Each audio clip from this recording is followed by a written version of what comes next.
South industry అనేది చాలా peak స్టేజ్లో ఉంది. అద్భుతమైన కంటెంట్ సినిమాలు మనం చేస్తూ ఉన్నాం. బట్ కానీ నార్త్ ఎందుకు ఒక చిన్న చూపు అనేది మన హీరోల మీద కానీ ఇంత పెద్ద హిట్లు ఇస్తున్నా సరే ఎప్పటికప్పుడు అవకాశం ఉన్నప్పుడల్లా ఒక చిన్న చూపు చూపిస్తున్నారు. లేటెస్ట్గా ప్రభాస్ గారి మీద ఒక ఎవరో ఏదో మాట్లాడుతూనే ఉంటారమ్మా. ఇప్పుడు ఎలా ఉంటుంది, నువ్వే చెప్తున్నావు సౌత్ టాప్లో ఉందని. ఉందిగా, ప్రపంచం అంతా తెలుసది.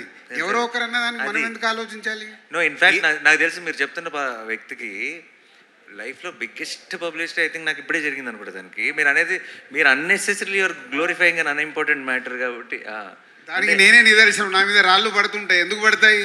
పనులు ఉన్నాయంట నా దగ్గర, పడతాయి. సో ఇది కూడా అంతే. ప్రభాస్ని అంటేనే కదా వాళ్ళు హైలైట్ అయ్యేది. సార్ నాని గారు, సార్ ఇక్కడ సార్ బ్రోచేవారు ఎవరా అంటే సుందరానికి ఇప్పుడు కట్ చేస్తే సరిపోదా శనివారం. ఆ డైరెక్టర్ నుంచి ఇటువంటి ట్రైలర్ రావడం ఎక్స్పెక్ట్ చేయాలి. ఫస్ట్ ఆఫ్ ఆల్ దిల్రాజ్ గారు కూడా చెప్పడం, first of all Vivek Athreya surprise చేశాడు. ఫస్ట్ సరిపోదా శనివారం లైన్ చెప్పినప్పుడు వివేక్ ఆత్రేయ నుంచి ఇటువంటి కంటెంట్ మీరు ఎక్స్పెక్ట్ చేశారా? లేకపోతే సరిపోదా శనివారం టైటిల్ విన్నప్పుడు న్యాచురల్గా అక్కడ దూరం సరిపోదా శనివారం ఏంటి టైటిల్ అన్నట్టుగా అనిపించింది. ఫస్ట్ ఆఫ్ ఆల్ ఆ వివేక్ ఆత్రేయ నుంచి అటువంటి కంటెంట్ నాకు ఒక నమ్మకం ఉందండి. ఐ థింక్ మనకి సరైన ఫిల్ము లేదంటే మనం ఆ ట్రై చేసేంతవరకు అసలు మన స్ట్రెంత్ ఏంటో మనకి ఎప్పటికీ తెలియదు. నేను కనుక నన్ను మీరు పిల్ల జమీందారులో భలే భలే మగాడిలో నాని బాగా నవ్వించాడో అని మీరు అనటం వల్ల నేను జెర్సీ ట్రై చేయకపోయి ఉంటే, జెర్సీలో నాని బాగా ఏడిపించాడు అని మీరు అనటం వల్ల నేను మంచి ఇమోషనల్ ఫిల్మ్స్ నాని బాగా చేస్తున్నాడు, నేను దసరా ట్రై చేయకపోయి ఉంటే. So I feel our best comes out when we try out things.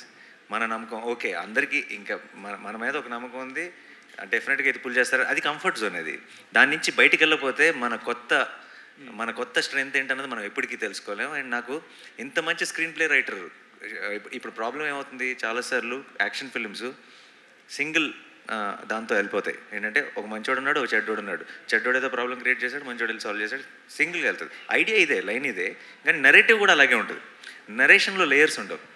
నేను వివేక్ దగ్గర ఫస్ట్ నుంచి నేను చూసిన ఒక గ్రేటెస్ట్ క్వాలిటీ ఏంటంటే నరేషన్లో బోల్డెన్ లేయర్స్ ఉంటాయి. చాలా అన్ని ఆర్క్లు కంప్లీట్గా క్లోజ్ అవుతాయి. చాలా అందమైన రైటింగ్ ఉంటుంది. బ్రోచెవరెవరైనా అంటే సుందరానికి నాకు అనిపించింది ఒక యాక్షన్ ఫిల్మ్కి ఈ లేయర్లు కలిస్తే ఎంత అందంగా ఉంటుంది. Because that's an experience we never experienced on big screen. So ఆ నమ్మకంతో నేను ఇది బాగుంటుంది అనిపించింది తన ఐడియా చెప్పినప్పుడు. అండ్ దెన్ ఈరోజు ఐ థింక్ 29th మీ అందరికీ కూడా అదే అనిపించబోతుందని నమ్మకం ఉంది. సార్ నేను ఒక ఇంటర్వ్యూలో కీర్తి సురేష్ ప్రాంక్ కాల్ చేసింది, ప్లాన్ చేసిందా లేకపోతే తను అట్లా ఇంటర్వ్యూలో? ప్రాంక్ కాల్ ప్లాన్ చేస్తే ప్రాంక్ కాల్ ఎందుకు అవుతుంది? అవదుగా. నాని గారు, ప్రియాంక గారు, నాని గారు, ప్రియాంక గారు ఇక్కడ యాక్చువల్గా ఇప్పటివరకు మీరు చేసినవన్నీ కూడా ఇంతకుముందు కుమార్ గారు చెప్పినట్టు గర్ల్స్ నెక్స్ట్ డోర్ క్యారెక్టర్స్ చేశారు. దీంట్లో ఫస్ట్ టైం ఒక కానిస్టేబుల్ కింద కనిపిస్తున్నారు. That to it's